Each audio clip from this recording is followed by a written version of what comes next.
too big to fail companies that are relying on these talent to keep producing. What happens if Diddy threatens them and says, if you do anything to me and I release this to the world, you're going to lose billions of dollars? No. You guys being fooled. The best talent we have in the industry right now is some of the talent you guys never heard. There's a lot of guys all around the world. It's the world's best kept secret when it comes to music. People are starting to use their friends or artists who play those games. Basically, they on a level because they did everything that these people wanted them to do. They sold. And we all joke about it, but they always had a conversation about it. And I always say the same thing. I always say, well, you had Illuminati, and then they have the Masons. The Masons believe in God. The Illuminati believes in the devil. The Illuminati in Germany, Russia, whatever, they believe on men.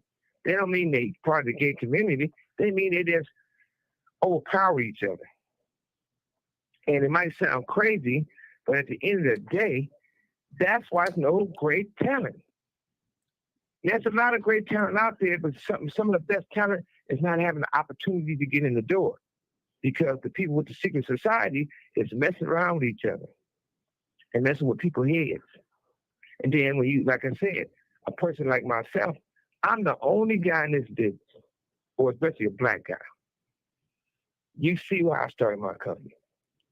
From either a check from Solar or Epic or Priority. These are real companies. Or Time Warner or Interscope, right? That publishing money, different stuff. That's how I started my company. Then you can have Rap-A-Lot do a whole book. Lil J. Prince will do a book, and this be his words. I started my company with drug money. If it's Murder Inc., they can say that. If it's Cash Money, they can say that. So they say. If it's, what's the other dude? He ain't that popular. No Limit. No Limit can let it be known every penny he got came from drug money. And the list can go on. Ruthless. Puffy. Mm-hmm. That Bible started with the drug money, and they even missed it. And Obama gets his supply and his crime out as a favor. So look at this. All these people say that's how they started, that's how they built it. But I'm the one they take through the ringer. And I didn't start my company with drug money. That Bro was started with what I just said. Even when they came after me, they committed fraud, bankruptcy fraud, RICO, everything you can think of. But since it was a machine that would get an artist before anyone else, they had to get me out the way. Not only would I get an artist from anyone else, I can take your artist and make him a star, a superstar that you couldn't do. A lot of guys get artists and bring their career down. I got the artist and made their career the best. Same way I did with Tupac. And Tupac stood for a smart young man, a gifted young man, and wanted to save the world. Eventually, it cost him his life. Eventually, you'll have guys who will speak about Tupac who never met him. They said they was with Death Row, never were there. Or they might have been security for Death Row or the car wash in Death Row. They never met Pac. And they would say they want negative things about Tupac. They have to tell Tupac stories. It's all designed to make these people feel they're the ones who's working for the industry who keep having the same old talent. A lot of people doing the same old songs, same old ass artists. It's like warm soup all over again. These opportunities to these younger generations who really are the best, who got the guy get talent. That's what we listen in the industry and fire all those old heads part of the secret society. You got executives making more money than any artist or any label right now. You got Taylor Swift is popular, way popular. But you have an artist or executive at Interscope or Universal or any of these places, right? Why do they got more security than Taylor Swift? She on tour busting her ass, and they making just as much money as Taylor Swift and got more security than Taylor Swift. That seems like something wrong with that picture. But what point are you trying to make here when you're talking about the Freemason and Illuminati? One is driven by love, the other one is driven by God, and the other one is driven by the devil. What do you mean when you're saying these guys are selling their souls? What does that selling your souls mean? Because most of the time when they go to these meetings at the major entities at these companies, they joke and talk about these type of things. In regards they believe it or not, it's always a joke. It sounds like you're somewhat defending Diddy a little bit and protecting him and putting more the onus on some of the guys at the top. But if I may, I just want to ask one question. I want to ask one question. If you were to, I'm just going to correct you right there. Go for it. Let me ask you a question that you said. Go ahead. There's no puzzle. Me and Puffy, not friends, never will be friends. Okay. And damn sure ain't scared of him. I ain't scared of nobody but God. It's not about I'm protecting him. I'm going to tell the truth. I'm not going to, I know a lot of stuff is true that he been caught doing, but I'm not going to tell you something I wasn't in the room. If I was in the room with that motherfucker, you shouldn't be talking to me, because if you was in the room with Diddy, I wouldn't be talking to you. If he was in there and he was telling you, take that, take that, take that, take that. You think me, you go be conversating? I'm like, no. At the end of the day, I believe in what I believe in. Once said twice, don't say it at all, But whatever you want to ask me, I'm going to let you finish asking the question, because I'm here because I love the fact what you guys are doing, because it's a way that we can communicate, and not only does build hip hop, we can build the world, or United States. I can't even go to the next countries. I can only go on in my backyard, and I'm a part of this. And Suge, I appreciate that. Suge, for somebody that's the hip hop world today, to be able to do what a lot of these executives did that taught somebody like Diddy, is that even possible today? Meaning, did social media fully eliminate that business model where the next generation of young talent are now protected? No, nobody's protected yet. But that's okay. We're going to talk about Puffy. All right, listen to this. There was a guy named Berry Gordy, and you know who Berry Gordy is. Mm-hmm. Now, I went in the room with Berry Gordy, but everybody knew that Berry Gordy hits both sides of the fence, they always say. So Berry Gordy was the guy who had the Jackson 5, who eventually conned Michael Jackson, because Joe Jackson was a Jehovah's Witness, and they say, Michael, you come hang with us, you can get toys. They might got Michael some more than toys. Then there was Quincy Jones with Michael. And you know exactly where I'm going with this. Next thing you know, Michael Jackson, allegedly, they said he started partying with younger boys. So where did Michael Jackson get it from? And if you wouldn't have a problem to say, Berry Gordy was touching on Michael Jackson. You wouldn't have a problem to say that Quincy Jones was touching on Michael Jackson. And you wouldn't have a problem to say that Michael Jackson was touching on the little boys. But what the problem come in at, and we start talking about the Clyde Davidsons and the other people, and it goes down to Puffy, that's where the buck stops at. Shit, Puffy, the black ass sacrifice lamb.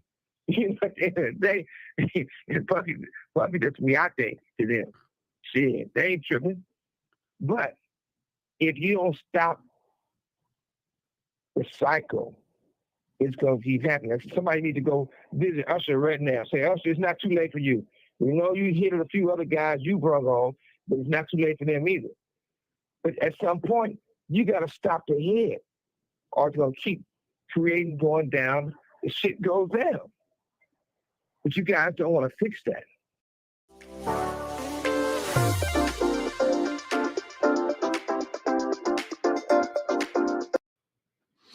Right?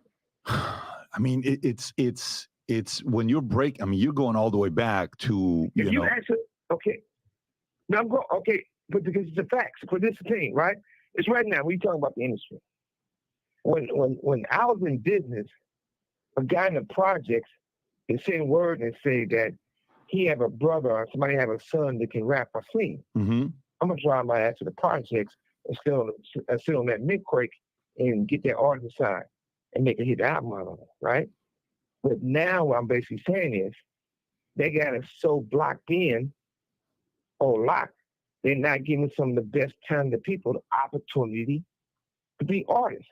Or they'd rather have an artist that's 50 years old, 49, still putting them on the front line. Give these younger generations the opportunity, the chance to grow and make some of themselves. But if they can kill off the death row and replace me with the other guys, that's why the industry that way. The industry, as long as we make each other better by competing with each other, competition, the industry will be better. Now that you have all these guys wearing women clothes. This call and your telephone number will be monitored and recorded. But once again, I'm not about gay bashing because I'm not homophobic. But what we say in the industry, my belief is this. If you puffy and we friends, and if you mess with boys and girls, that's your business. Let me know because I might not want you to, I'm not going to want you to hit the blunt or drink out my glass. You know what I mean? Mm-hmm. But if you let me know, I said, shit, I'll give it to you when I finish. I'll give you the glass when, you can have the last sip. Mm-hmm. People just have a problem because they want to know what they're dealing with. And it's not fair to use power and money to make somebody do something they don't want to do. Yeah, there's a big difference between there's a big difference between a person being gay and the young boys. That's the problem, and the young girls, like stuff that was going on with R. Kelly, and what he went through. There's a lawyer that's saying what happened to R. Kelly is about to happen to Diddy here soon, and it's just a matter of time before they get him, and he goes away. With what happens with them. But let me bring you back to what you were talking about. You were talking about how there's a difference. They come after a guy like you instead of going after these guys. You're talking about Berry Gordy or the Clive Davis or the Lucian Grange. I don't know if you even, the name. Did you ever do anything with Lucian or no? Did you ever have any business dealing with Lucian? Yeah, one of the things that with me is my concern is that I believe that we'll always be knowing the problem. Now we got to start working out and have a solution. And people are always going to talk. But I'm from old school where less is best. And that's when we're talking about something to fix a lot of things, because I think that I respect you guys' platform because there are a lot of platforms nowadays that it'd be people who's not business, never did any business, or never been part of the industry, and they'll get these platforms and they'll say the worst fucking things about people. It's no big deal because I look at it like this. If somebody speak on me, I can respect that. But I can't respect that you weren't saying the thing before I came to prison. Because when I was on the street, I'm quite sure people was whispering, but it's nearly been nothing let me hear whisper. But it's stuff like I learned so much. Like when I came to the county jail, I was allowed to have no phone calls, no income mail, no outgoing mail, or communication with nobody in the world. And if I wanted to hire an attorney, it had to get approved by county council, which that's attorney for the sheriffs, the DA, and the judge. If they say I can't have this attorney, that means I can't have this attorney. And all my legal business was recorded. And it came to the point where I lost my mother. My mother was always been my best friend, my rock. I was a mama's boy. And my mother used to try to come there and see me, and she was to get 20-minute visit, a 30-minute visit. They give her 5-minute visit. They go crazy on her to the point where they scared her so bad one time.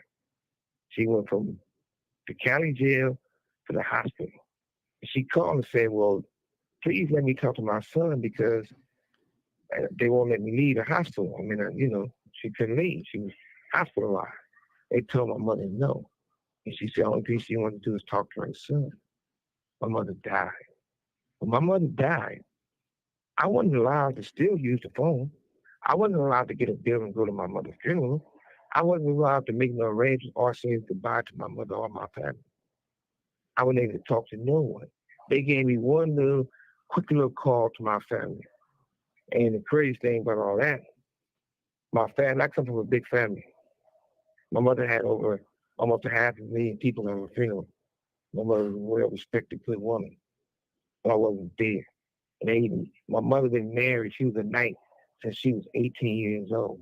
Married for 50. This call and your telephone number will be monitored and recorded. When I reported, they called her Maxine Chapman, her maiden name. You know, everything was all done wrong. And to the point where even the people, my mother was old school. My mother done a lot for me and my sisters. So when she said whenever we died, what to worry about having a funeral. So my mother had her own lot where she was buried in, all that stuff. Now, there's been a lot of people who pitched in and tried to send catering people or some money on a funeral. And you know what? The same people who sent the money on the funeral go and said, look what I did, look what I did. He couldn't pay for his mother's funeral. His family is stupid. This, right? The most stupidest thing in the world. And I never said the person's name and get upset. I said, damn, maybe they need a little more somebody to recognize them than I do. So, well, they're going to lie about it, right? But when you really look at it, everybody got a million things to say it's not the truth. But how many people can just really have a conversation? I can have a conversation with you right now. And wherever you want to ask me, you can ask me. And I'm going to answer to you. And it's going to be the truth. And I'm not doing it for no fucking fame. I don't get paid for it. It's a platform, and it's to help people.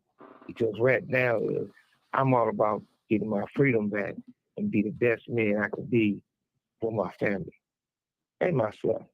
Then I'm going to say my community, because my community is the whole West Coast, and anywhere else there, I feel I can be helpful at. But for society, I owe a lot. I'm planning on paying my debt to, and not in this motherfucker. But whatever you need to ask me, I'm going to tell you the truth. Well, respect to you and your mother. May God bless her soul. I'm looking at her picture right now online when you were talking about it. I'm just pulling up the story with the story. She was 77 years old when she went through it, and this was, 6 years ago, something like that. It'll be 6 years in 2 months, June 18th. But Suge, you know, going back to you saying my loyalty West Coast, right, with, you know, what you want to give back to the folks on West Coast. A lot of this stuff started off with East Coast, West Coast, right? And I'm a kid that grew up in LA. I went to Glendale High School. I'm a Glendale High School kid. I don't. Okay, there's a difference. I wouldn't say it started off as East Coast, West Coast. Yeah, we was competitive against each other and everywhere else. But rhyming started on the East Coast. They was rhyming like a motherfucker. You know, they was, you know, if the shirt green, your hat red, whatever. You know, they was rhyming, and they was good at it. We became the storytellers of stuff. And then about time I got in the business, on the West Coast business, well, I got in it before, but by the time I made my mark, it was about doing something representing the West Coast. Because you had the people who represent New York, you had the people who represent down south, you know. Later on the Midwest came, but at the same time, we didn't have no power player representing the West Coast. So my goal was to do a label on the West Coast and bring the West Coast together, because we were divided. You had red, you had blue, and, you know, you had the Mexicans, which represent brown, you know, then you had the Bay. So my thing was, if we make it the West Coast, where it's fun for everyone, if everybody having fun, everybody enjoying themselves, everybody getting real game, we give you some stuff that you can hear on these records or these CDs or cassette center in your car. It can teach you something. So that meant something to me because I was born and raised out here. So therefore, I built the West Coast sound. I say that's the Afro. And then we was already there. And it was because of the fact that my background is sports. I've been playing Little League baseball, football, basketball. Played basketball at Lewis Park. Played baseball at Kelly Park, which is the Crip neighborhood. I still went to practice. Still went to the games. And, you know, I went to high school and college and all that stuff, right? But at the same time, when I first got ready to do the chronic, I treated like everybody on Death Row was treated like it was a football team. People ate together. They partied together. They argued together. They fought against each other. They fought together. But we built something with the West Coast sound. And that West Coast sound made it like almost like a peace tree for the West Coast. Now you got people from different neighborhoods who are actually, instead of hating each other, he's having each other back, doing great business with each other. I got them going to the children's hospitals, giving out toys and playing with the patients in there. I got them going to different elementary schools and junior high schools and high schools, giving away, toys for Christmas and all this type of stuff. At the same time, I probably gave away more turkeys than pretty much a lot of people. And on top of that, every Mother's Day, I should give a single Mother's Day dinner for all the single mothers for free at the Beverly Wilshire Hotel in Beverly Hills. Mm-hmm. And they would get their baskets, they would get their roses, they would get their stuff. I have a older guy who performed like the Isis Brothers. And I have a Tupac say, "Dear Mama." I have Joe. This call and your telephone number will be monitored and recorded. Hammer perform. I did all these things because I wanted to make it a better place where I was living at. And I'm born and raised and live on the West Coast. So I know if we can pull everybody together for his music to get along, we can make a big difference. But sometimes when you're doing too much right, that people stop the people from getting in trouble, that means the police going to make that funny. Because now they can't get their overtime. So I didn't get rewarded for the good things I did. I got punished for the good things I did. How much of the things that you did, Suge, from your standpoint, how much do you look back as, because I just had Dame Dash on 2 weeks ago, and I had Dame on, and we were talking about Rockefeller, what they did, the business he built with Jay-Z, and then you're on the West Coast, and then you got Diddy, and he's doing what he's doing with Biggie. What was the cause of the fall of Death Row Records? You operating Death Row Records. You had a lot of players that ended up being big. Okay. What was the falling out? Okay, the difference is this. Death Row Records was a real company. Most of these other labels had logo deals. They didn't own it. When I start telling people I own my masters, they're telling me, I ain't a slave, I don't have no masters. They didn't know that. They didn't understand the music you make is called masters, and I own mine. So if they took down Def Jam, or they took down a Rockefeller connected to Def Jam, if they took down Def Jam, they're not taking down a black man like Russell Simmons, who also was raping all the little dudes. They taking down a person. Russell Simmons always had a partner, and his partner always, it's not about being racist, but Russell wanted to play the race car when it was convenient. Russell Simmons' first partner was Rick Rubin, was a white guy. Then it was Lior, So Death Row's the only legal. You said Lior, like Lior Cohen? Powerhouse. You're talking about Lior Cohen? Yeah, Lior Cohen. Got it. Yeah. But I was the only powerhouse who didn't start my business or my company with drug money. And on top of that, I'm not saying that's wrong or right. Just the facts. But even the people you name, I bet you name all these guys, they've been caught dealing drugs from their business. They can't. If they attack them, they really attacking Universal or Sony or Time Warner, right? If you attack Death Row, you just coming for Death Row. Because like I said before, I didn't have a relationship with anybody doing illegal with my company. But at the same time, we know who did mess with these people, because Michael Harris was the time man who everybody said was for a fact that he had 137 for the government, right? But they allowed him to lie and commit fraud and say he had something to do with Death Row. But I'm not the one he was fucking with. He up there when Dre getting a star, he hangs with them, not me. When D. Griffey sued me and said give him $10 million because I signed something with him to be a part of Death Row before it was Death Row, it wasn't me. Guess who signed that paperwork? Andre and Doc. Guess how much money they had to pay? Zero. Because they protected, because they belong to innocent. It's like they didn't find, well, that's neither here nor there. But at the end of the day, at the end of the day, it's like this. The guys who started their business with drugs, they don't really own their business. So they don't sweat them. Or they work for the government. And I don't. I don't work for the government. And I'm not a drug dealer. It's not that I'm so smart that they couldn't catch me. I'm just too smart to be stupid. And Yeah. I'm making great money with a money machine. Why would I want to do something illegal? Yeah, Doesn't make sense. I even read somewhere where you Where said I it. come from, if you slow, you get taken advantage of. Yeah. Yeah, and you don't work hard to get out the ghetto and be legal. To once you get out the ghetto and become legal, you're gonna do what? Steal cars, steal radios, steal drugs. I'm stupid for what? It makes no sense. Yeah, But at the end of the day, it all comes down to the same thing. but now here's the It's the thing, though. people If we bring it people down to talk you, about Tupac. but we bring it down to you, Suge, with the chaos that happened within Death Row, right? Think about what happened with Eazy-E. And I saw when you were on Jimmy Kimmel, when you said that we did the Eazy-E thing, you know, when you put your feet up, we saw that. I'm like, okay, so. But hey, look, I'm gonna tell you a real story. Listen to this. I never told nobody straight on air this story. You gotta remember one thing.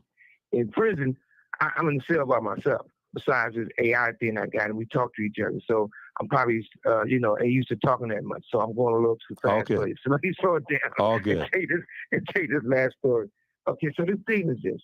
Out of guys with the NWA, Eric was my favorite because Eric was the only guy from Compton that really was from Compton. Mm-hmm. So as we start trying to get this, I wanted to make Death Row and Ruthless together. And Eric was down for it, but then he didn't want to leave Jerry. So when it came to getting Eric to sign the release, I had respect for him. So what I ended up doing, I had Dre on a piece of paper on the contract, Mr. Lay on the contract, and Doc on the contract by himself. And I had another piece of paper with Above the Law, Cocaine, Country to a Producer, Bobo Canone, all artists, right? Mm-hmm. And they all wanted me to come with me. So I said, look, I'm going to give Eric and we're going to work it out. If we can't be together, I'm going to take the ones I'm going to take and keep the other ones. And at the same time, who would help me? Andre wanted Easy dead, right? And normally I wouldn't speak like this, but he's not really a civilian. He's not part of the game, he's a civilian. So when it came down to it, I just thought he was joking. I said, nah. I said, look, man, I'm gonna be busy when I know he. I said, but I'm gonna have him come to the studio, which was Galaxy Studio, and the Solar building. And I told the guard, well, look, when Eric get here, just call and let me know. So I said, I'm gonna call him up there. And Dre said, no, just be quiet. I'm gonna call him and tell him to meet me there. Don't let him know you there. So he called Easy. He was like, he's talking to him and said, man, I want you to get on my album. He was working on crying. And we can maybe put it out on Rookie. He's like, for real? He said, yeah. So ain't no way at the studio right now. I got a song I want you to hop on. I'm at the, he was like, where Solar Studio at? He said, I put up there with shit. He said, yeah. And he said, he up there. This call and your telephone number will be monitored and recorded. When the guard get there, just let him know, you come and see me, he'll let you up. So bam, I'm at the studio. Dre's not at the studio. So when Eric finally get there, the guard calls up. He says, Easy up here for Dre. Let him up. And Easy at the guard. You know what's up there? He said, that's Dre. So he walks in the studio, he see me, he see a few people. We start talking. I said, man, he ain't coming, but I'm gonna talk to you about. I showed him the pictures of all the artists I had on one piece and the three I had on another piece. I was like, Dre can get out because you messed up with the contract. Doc can get out, Sherry can get out on training to him. I said, Doc don't have no motherfucking voice. You can't sell Donald Duck. Anybody gonna buy that? So he's like, yeah, you're right. I said, now, Christian Lee and Andre, they're together. So he decided that he wanted to think about it. I said, I ain't coming at you on no other type of shit. I said, but the boy, he wants something to happen to you bad, right? He said, nah, Andre never do that to me. I don't want to take care of him and bought him this and bought him that and put him on, basically. So I hold up. So don't say nothing. I called. So When Andre answered the phone, I'm talking to him. I said, "You get ready to come up here now. What you want done again?" He was like, "Man, shoot that motherfucker in the head, blow his head off, shoot him in the eye, take pictures of it. You don't got one of those things, blah, blah, blah, before the phone shit, Get one of those portable cameras and let me see it. I want to see it, blah, blah, blah." When I hung up that phone, I seen one of the saddest things I ever seen in a man. I'm looking at Easy, Eric, like, he said, "I bought a car. I did all this for him. It wasn't for me. He didn't do nothing."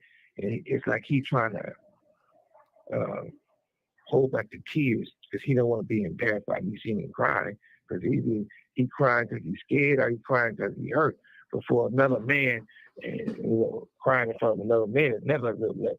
Unless you get, irreversible hair stuff on those places. But but back to the story, he looking so sad.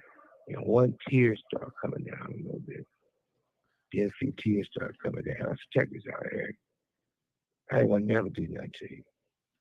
You don't got a trip." I said, "You don't got to sign these motherfuckers. This one right here is for all of them. This one for the ones I told you. I'll get there. Me and you always been straight. We done hung out together. We done all kind of shit together, He said, "Nah, man. I'm gonna get Dre." I said, "Nah, don't do nothing to him." He said, "Why?" I said, "It's something called a chronic. It's almost done, getting ready to come out." So he signed it. I wanted to make sure it was him. I got his ID, make sure it's right. He took a copy of his driver's license and sent, and release it and show Virgil Roberts and Dick Rippey. They didn't believe it. So that alone. So in this story, you're saying Dre backstabbed Eric? Yeah, 1,000%. So how about I read somewhere in the story where Dre owned 50% of Death Row Records and he didn't get any royalty and it was supposed to be $60 million. When they asked him, how did he feel about it? Was he upset? He said, "You can't put a price tag on a peaceful state of mind." What happened there with you and Dre? Well, first of all, this is a real true story. Dre got way more money than he was got, number one. He didn't put no money up to start the company. I'm also Dre's manager for the rest of Dre's life. So let's start with that first. Because I got Dre a publishing deal. First of all, I had to go through a whole lot to get him out that contract. And Dre would still be on a contract with Ruthless if he wanted to leave. He couldn't be doing no deals with nobody. On the Chronic, Dre did maybe 3-4 songs on there. Doggy Style, 0. Dre didn't do California Love at all, 1,000%. He didn't write it, and he didn't produce it, and he didn't bring Roger on there to do it. But Dre's an incredible guy to help mix and fix the shit. He's a great DJ. He got a good ear to get a sample and make that sample. Like G-Thang is nothing but a sample all across the board. We just have people come be praised. It's not like he thought of it and came something new. And Dre did not write lyrics. Now, do you really think Dr. Dre, if you want to call him, Andre Young, the bitch beater, gonna come up to Mr. Knight and tell me what to do?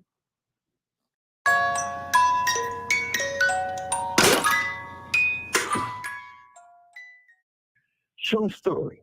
Dre came to me because I'm not gonna go into the situation what they was on about is sex practice. I said, well, something like that. It's like old Hollywood. You gotta get married quickly. He wanted to marry this person. That person didn't want to. I can get this new person. He married them. One day, Dre came to me and said, "I'm never gonna cuss on albums again. I'm never gonna talk about women again." And he told me that he wanted to be white. And this is a serious question. And I thought he was joking, so I started laughing, right? I said, "Be white." I said, "Man," and I still think he's joking. I said, I ain't God. I can't make you white. Only thing best I can do is teach you how to live like you're white. He said, "Well, I'm ready." So that's why he ended up marrying a white girl, right? That's why he ended up having, mixed kids. He thanked me for it. It wasn't being funny and nothing. It was just a fact. If you represent somebody, you're supposed to do anything you can to make their dream come true. And That's like if he get a star on a Walk of Fame, none of his black kids gonna come. Only the ones who he consider white kids. That's just fair, but that's not nothing wrong with that. That's his belief, and that's how he thinks. Dre got $2 million when we got him off death row. The real reason why we got him off death row is called Tupac. Tupac was mad because when he found out that Dre didn't do California Love. Tupac was mad because we needed Dre to get on the stand at Snoop's murder trial. You can ask David Kennedy that, for he can be a character reference for him. I couldn't do it, so they needed Dre. Dre said, buddy, you better cancel that. I ain't never going to help Snoop. If Snoop go get life, he get life. So Pac got mad, so we need to kick him off. That's how that happened. Everybody knows that. Ask the lawyer. That's simple. The first album Dre did, the first one he said we're going to curse, was called Aftermath, and it flopped. But it's not neither here or there. It's not about talking bad about Drake or anybody else or putting these people down, because you know what? We all did great things for each other. Every person who participated on Death Row did great things. Pac just took it to another level once I got Pac out. Pac had more, if you, like, Snoop would talk to the people on some gang and shit, or some, this whatever type of stuff.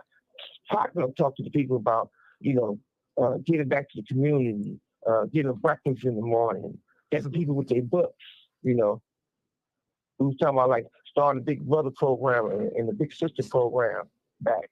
And this before people was being recognized for getting bullied. We was talking about helping people getting bullied who scared to go to school. So that's what the movement was. So all this negative, anybody can talk bad. And I always say that if you say some bad news about somebody, it'll make it around the world 10 times. If you say something good about somebody, it barely make it down the block. That's true. It's real true. But like I said, it's your show. I enjoy talking to you. So whatever you want to ask me. I'm here for you. Suge, I'll make this the last topic here before we wrap up and finish up. So I'm a class of 96 kid. Right. I'm in LA. I'm a Tupac guy. That was my guy. I came to the States in 1990. So I was all West Coast hip hop. That was my world. Later on, I end up interviewing Greg Kading. Greg Kading, I don't know if you remember him. He's the LAPD detective. When he was included in the murder for Tupac, in his book, he writes about Keith Davis, member of the Crip Street Gang, gave a confession years along saying he rode in the car used in L.A., shooting for Tupac, et cetera, et cetera. Where I'm going with this is Kading also said he named Sean Combs as having been involved in the conspiracy, also wrote that a bounty was offered for Suge Knight's murder. This is you. And then later on, Kading alleged that Knight hired Wardell Pucci Faust to kill Biggie, Sean Combs' most valuable star, whose murder was done following a party at a Peterson Automotive. You know, that big party, you guys were all there. And then Pucci later survived a murder attempt. But the point here is, with the Biggie story, I followed the Tupac story closely. Do you, for a fact, know who killed Biggie? Well, one, I could know who killed Biggie. I just don't know. But the thing about this, it was a real sad day, not just for Biggie, but for his family, but for the culture of hip hop. I think that destroyed hip hop with those two murders. And unfortunately, I was incarcerated. I was in the county jail. And I don't know who was having a party, where they was having a party, or who party was. But like I said, I don't like to speculate, so I'm not going to ask guess that I just don't know. And at the same time, it's a rival. But shit, all that I can say is a sad situation. And there's been a lot of different people they say was involved in that. But how would they know where Biggie at to do something to him? I don't think no one person can just say, oh, I can only go do this and get away with it. That sounds real crazy. But who knows? But I know one good thing about it. One day the truth will come out. And the great thing about it, neither one of the murders had anything to do with me. One of the murders, I got a bullet that itched in my skull. And I lost millions and millions of dollars. And eventually my freedom and my company by them saying I don't want to have Tupac killed. Then it came to the biggest story. When it came to the biggest situation, now I was in the county jail, but after that happened, it rushed me from the county jail. But maybe let me ask another question. What do you think about the speculation, the fact that Diddy had some ties to what happened to Biggie? Do you have anything to speculate there, or not at all? Well, the thing about that, I also heard that. I also heard everybody say, and I think it was a guy, I didn't hear it personally, but they say it all over the internet, his bodyguard said that he had something to do with it. And I never, like I said, me and Puppy is nowhere near friends. The respect for him was left a long time ago. But at the same time, it's a bad man. I don't give a fuck if it's me, him, you. Anytime you think you can play God and take somebody's life, that's a fucked up thing. I might be a lot of shit. One, it ain't smart being stupid, so I'm not stupid. Two, I don't got that type of nuts to want to see another man lose his life and see this. You know, when you go to funerals and you see what the mothers go through, the family go through, I would want to see no one go through that. So it'd be crazy if somebody knew. It's just a fucked up thing. And I can't say Puffy did it and Puffy didn't do it. I can't say the cops did this and the cops didn't do it. But what I could say 1,000%, I ain't had to do nothing but shit. And I'm not saying to clear my name and all that shit because my name is already what it is. And the best person I want to understand me is God. And you know, the people that love me because I love them. Yeah. But at the same time, when you look at it, man, it's a situation where I think it lets hip hop up. It makes the culture the people up.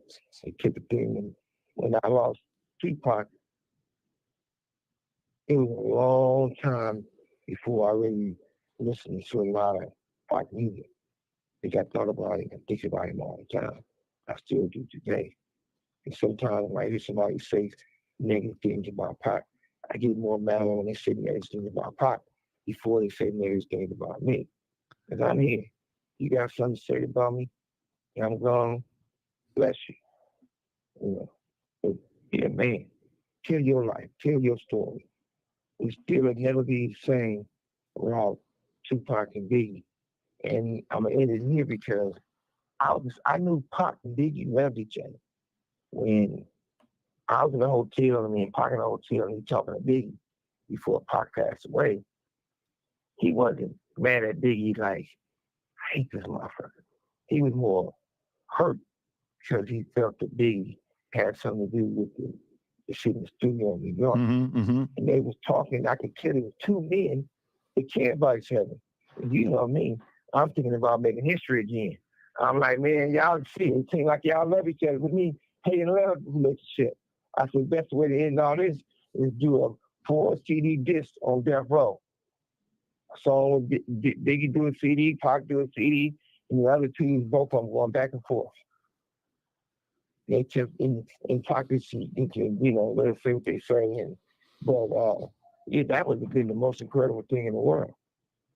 Only person, nobody gained them, Tupac leaving and Biggie leaving. Only some jealous, nothing, weird motherfuckers. Everybody else can still take that loss today. Yeah, that was obvious. If Biggie wouldn't have passed away, Puffy would have never been a rapper. So he gained out the situation. I'm not saying he had something to do with it, but he gained out the situation. I lost. I lost my freedom behind Tupac dying. I lost business. I lost house, a whole lot of shit. I lost my freedom. 95% of the reason why I got sent to the penitentiary is behind the Tupac shit. Even on this case. They brought it up in this case. And whatever wrong with me. But I really appreciate your time. And I would say this no matter what. Nobody would be more happier to see all this truth come to an end and the truth come out, and we can move on and we can all heal. It's been a long time for Pac. It's been a long time for Biggie, and somebody knows something. Suge, back in the 15 years ago, it's got to be a while back. A couple times I met you. One time it was through a friend named Jay King, and the other time was on a flight from Burbank to Vegas. You were sitting right next to me, and we're talking years and years This ago. call and your telephone number will be monitored and recorded. I just want to say thanks for making the time to jump on here and have this conversation. Appreciate you, and hopefully we'll do it again sometime in the future. Well, I'm going to say this. I appreciate you. You're the best. Enjoy your show. And I'm doing my own little collect call, you know. And I finally got my Twitter back. I know you good friends with everybody. So you let Elon Musk know that these guys had jacked my Twitter, my official Twitter, and was putting all kind of negative stuff about all these people, and then tried to distort me to get it back, and then keep steady trying to harass me about it. So, as most people say, as my mother would say, praise the Lord, I got my Twitter back. And then thank you. Anytime, brother. Thanks, Suge. All right, buddy. Take care. Bye-bye. Bye-bye. Bye-bye. I can no longer remain in today's Democratic Party. Tulsi Gabbard says she is no longer a Democrat. A potential Tulsi Gabbard VP. Where we are being told that we just have to comply and go along with whatever they say. American people are smarter than this. However, we must remain vigilant to recognize their propaganda for what it is, pure lie. Unfortunately, we live in a time where free speech is under attack. Whatever they say goes, and we have to just follow. And the people who